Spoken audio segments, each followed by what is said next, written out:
आप सभी बच्चों को बहुत बहुत नमस्कार। आज मैं एक बहुत इम्पॉर्टेंट टॉपिक पर बात करूंगा और उस टॉपिक का नाम है नासिक षड्यंत्र केस 1909। बीडी सावरकर का संबंध इससे जोड़ा जाता है। भारत में क्रांतिकारी गतिविधियां चाहे बंगाल हो, चाहे महाराष्ट्र हो, चाहे पंजाब हो, सभी जगह धीरे धीरे गतिविधियां बढ़ रही हैं। यदि हम भारत में अंग्रेजी रिपोर्ट की बात करें तो सबसे पहले 22 जून 1897 को 1897 को चापेकर बंधुओं द्वारा पूना के प्ले कमिश्नर रैंड की गोली मारकर हत्या की गई, जिसे किसी भी यूरोपीय की पहली राजनीतिक हत्या भी देखा जाता है। और भारत में महाराष्ट्र को क्रांतिकारी गतिविधियों की शुरुआत मानी जाती है, यानी कि महाराष्ट्र से शुरू हो रही है। हालांकि क्रांतिकारी गतिविधियां बाद में हमें सबसे ज़्यादा बंगाल में देखने को मिली, लेकिन शुरुआत जो है महाराष्ट्र से मानी जाती है। इसी क्रम में हम देखते हैं कि तिलक के विचारों से प्रभावित होकर गणेश सावरकर, जो बीडी सावरकर के बड़े भाई थे, उन्होंने 1899 में मित्र मेला नामक एक संगठन खड़ा किया। यही मित्र मेला मेजनी, जो एक प्रकार से जो है मेजनी एक बहुत बड़ा कहीं न कहीं नायक हुआ इटली में। मेजनी की तरुण इटली की तर्ज पर ही इस प्रकार से 1904 में अभिनव भारत बनता है। यानी मित्र मेला ही बाद में 1904 में बीडी सावरकर और गणेश सावरकर के सहयोग से एक तरह से अभिनव भारत के रूप में संगठित हो जाता है। अब यहाँ पर जब महाराष्ट्र में जब अभिनव भारत बन जाता है तो मैं थोड़ा सा आप लोगों को आगे लेकर जाना चाहता हूँ, क्योंकि ये जो नासिक षड्यंत्र केस है ये अभिनव भारत से जुड़ा हुआ है। इसी समय बीडी सावरकर एक प्रकार से लंदन चले जाते हैं, यानी इंग्लैंड चले गए, और इंग्लैंड में वो इंडिया हाउस में रहते हैं। इंडिया हाउस में रहते हुए उन्होंने 1857 के 50 वर्ष पूरे होने के उपलक्ष्य में एक किताब भी लिखा है, जिसको the Indian war of independence कहते हैं, जिसमें उन्होंने 1857 को भारत का पहला स्वतंत्रता संग्राम माना है। ठीक है, यहां तक बात आपको समझ में आ गई होगी। अभिनव भारत कहीं न कहीं संगठित हो जाता है। अभिनव भारत में बहुत से क्रांतिकारी शामिल हो जाते हैं।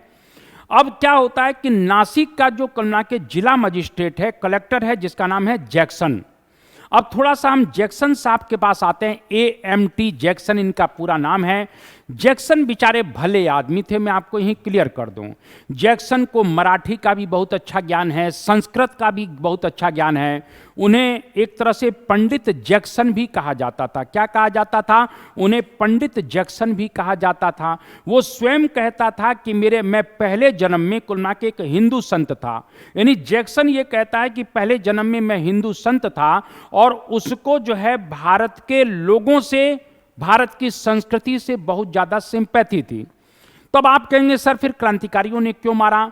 दुर्भाग्य की बात यह है कि अभिनव भारत के गतिविधियों के विषय में उसको सूचना मिल गई थी। अब जब अभिनव भारत के सदस्यों को लगा कि हमारे बारे में सब कुछ जो है जैक्सन जानता है, तो कहीं ऐसा ना हो कि सबकी गिरफ्तारी कर लिया जाए, इसीलिए कहीं न कहीं प्लान बना कि इसको मारा जाए। और इस तरह से आपको बताना चाहता हूं कि 21 दिसंबर 1909 को नासिक के जिला मजिस्ट्रेट जैक्सन की वहां नासिक के विजयानंद थिएटर में अनंत लक्ष्मण कन्हेरे के द्वारा गोली मारकर हत्या कर दी जाती है। अभिनव भारत के सदस्यों ने प्लान बनाया था कि जैक्सन बचना नहीं चाहिए, इसीलिए ये काम जो है अनंत लक्ष्मण, अभिनव भारत के सदस्य थे अनंत लक्ष्मण कन्हेरे, उनको दिया गया। अगर अनंत लक्ष्मण कन्हेरे कहीं फेल हो जाते हैं तो फिर कृष्ण जी गोपाल कर्वे साथ देंगे, यानी दूसरे नंबर पर बैकअप के लिए थे।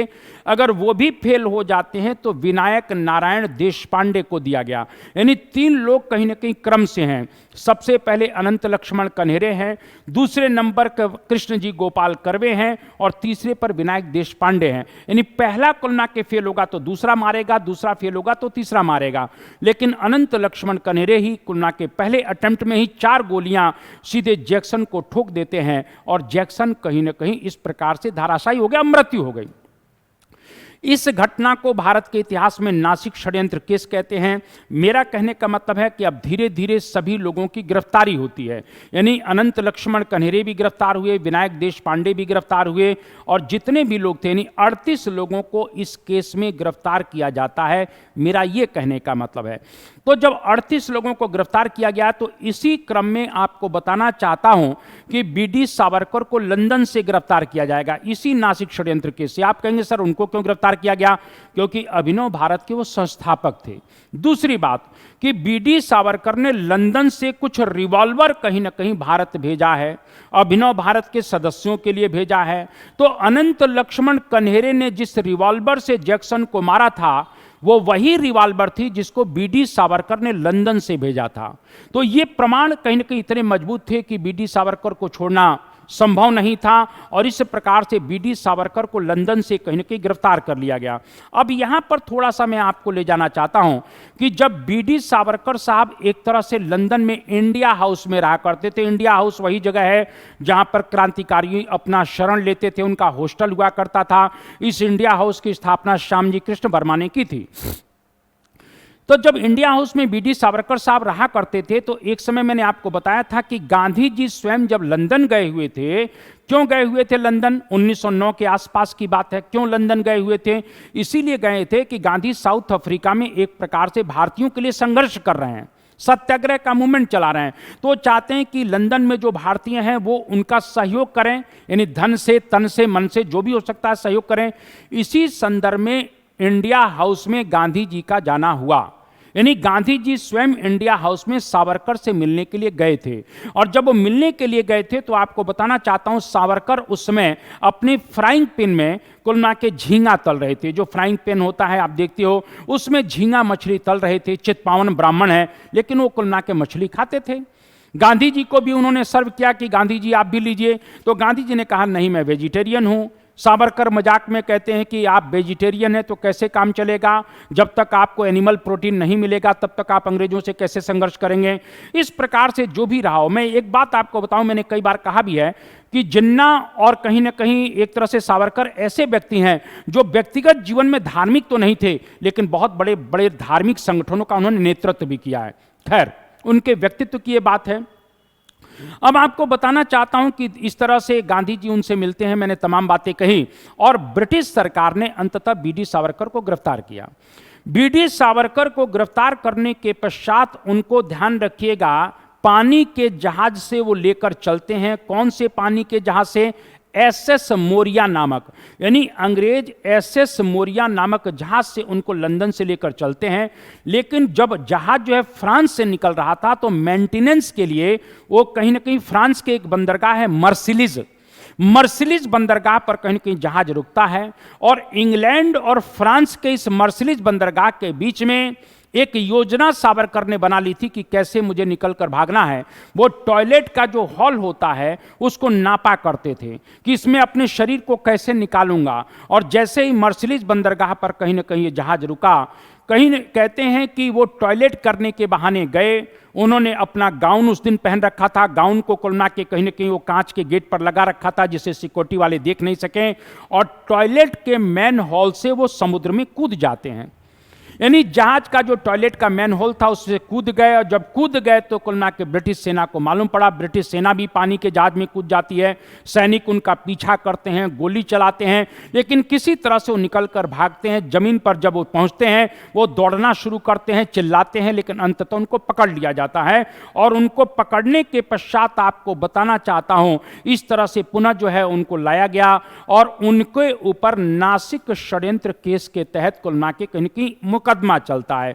और जब नासिक षड्यंत्र केस के तहत मुकदमा चला तो उनके ऊपर 2 चार्ज लगाए गए। इस बात को ध्यान रखना, पहले तो जैक्सन की हत्या का चार्ज लगाया जाता है, तो जैक्सन की हत्या का चार्ज लगा, और दूसरा चार्ज उनके ऊपर कौन सा लगा? दूसरा चार्ज लगा है ब्रिटिश सम्राट के खिलाफ षड्यंत्र का मामला। यानी नासिक के कलेक्टर जैक्सन के कलना के चार्ज में उनको 25 साल की सजा होती है, और दूसरा जो है ब्रिटिश सम्राट के खिलाफ कुलना के षड्यंत्र के मामले में भी उनको 25 साल की सजा होती है। यानी एक प्रकार से इनको 50 साल की सजा दी जाती है। मैं ये कहना चाहता हूं, इसी केस में मैंने अभी कहा नासिक षड्यंत्र केस का जब फैसला आता है, तो जब फैसला आया तो इसमें 3 लोगों को फांसी होती है। 19 अप्रैल 1910 को इसमें 3 लोगों को फांसी हुई जो बच्चे थे। अनंत लक्ष्मण कन्हेरे की मैंने अभी बात किया, कृष्ण जी गोपाल कर्वे की बात किया, विनायक नारायण देशपांडे की बात किया। यानी अनंत लक्ष्मण कन्हेरे, कृष्ण जी गोपाल कर्वे और विनायक नारायण देशपांडे, इन तीनों को एक प्रकार से 19 अप्रैल 1910 को कहीं ना कहीं एक प्रकार से फांसी दे दी जाती है। बीडी सावरकर को इस प्रकार से काला पानी की सजा हुई। उनको अंडमान निकोबार की जेल में, सेलुलर जेल में भेज दिया जाता है। बड़ी यातना वहां पर दी जाती थी, कैदियों का काम किया होता था, बड़ी यातना उनको दी जाती थी। जो कोलमा के साहब लोग होते थे, जो अंग्रेज कोलमा के साहब होते थे, उनकी बग्गियों को इनको खींचना पड़ता था। बड़ा अपमानित इनको कोलमा के किया जा रहा है। मैंने अभी कहा कि इस प्रकार से बीडी सावरकर इस तरह से 1911 में 11 जुलाई 1911 को इस तरह से आजीवन कारावास यानी काला पानी की सजा को भोगने के लिए एक प्रकार से वीडी सावरकर अंडमान पहुंच जाते हैं, सेलुलर जेल में पहुंच जाते हैं। 11 जुलाई शायद है, 11 जुलाई 1911 को। और 11 जुलाई 1911 को जब पहुंचते हैं तो 2 महीने बाद ही बीडी सावरकर ने एक प्रकार से ब्रिटिश सरकार के समक्ष क्षमा पत्र भेजा है। लेकिन ब्रिटिश सरकार ने कुल मिला के कहीं को उसको स्वीकार नहीं किया। जब तक बीडी सावरकर वहां पर रहे तब तक 6 बार, ध्यान रख लेना, यानी 6 बार उन्होंने ब्रिटिश सरकार के समक्ष अपना मर्सी पिटीशन, जिसको क्षमा याचना कहते हैं, 6 बार उन्होंने भेजा था। धीरे धीरे ब्रिटिश सरकार को कुल मिला के वीडी सावरकर के रुख को देखकर वो नरम पड़ जाती है। और जब सरकार जब उनके ऊपर प्रति नरम हो जाती है तो इस तरह से कहीं ना कहीं ब्रिटिश सरकार ने बीडी सावरकर को 1924 में पुणे की यरवदा जेल से, क्योंकि बाद में पुणे की यरवदा जेल में इनको शिफ्ट किया जाता है, और 1924 में इनको रिहा कर दिया गया। रिहा होने के पश्चात सावरकर ने एक किताब लिखा है और वो किताब का नाम है हु इज हिंदुत्वा। यानी हु इज हिंदुत्वा का मतलब है कि हिंदू कौन है। तो हिंदू कौन है उसके विषय में उन्होंने कहा है कि जिनकी मातृभूमि है वो हिंदू है, जिनकी पितृभूमि है वो हिंदू है, लेकिन जिनकी पुण्य भूमि है वो, यानी कि जिनकी मातृभूमि, पितृभूमि और कहीं ना कहीं पुण्य भूमि, तीनों अगर एक साथ हैं वही भारत के निवासी हैं।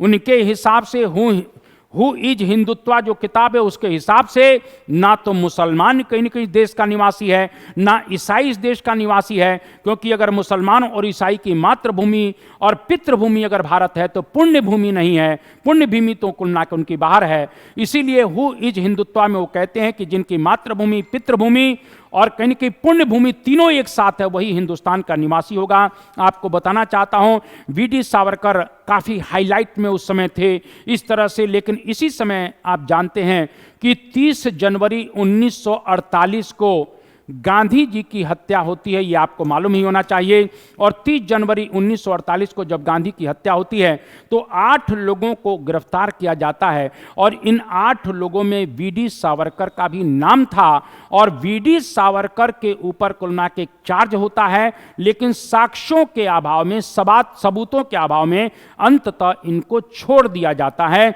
मैं यहां पर बताना चाहता हूं कि सावरकर जब अंडमान जेल में रहा करते थे उस समय उन्होंने पत्थर के टुकड़ों से कहीं न कहीं जेल की दीवारों पर, जो उनकी बैरक थी, जो वहां पर जिस कमरे में रहा करते थे, उसकी दीवारों पर करीब 6000 कविताएं भी लिखी थी इस बात को, और उसको कंठस्थ भी उन्होंने कर लिया था।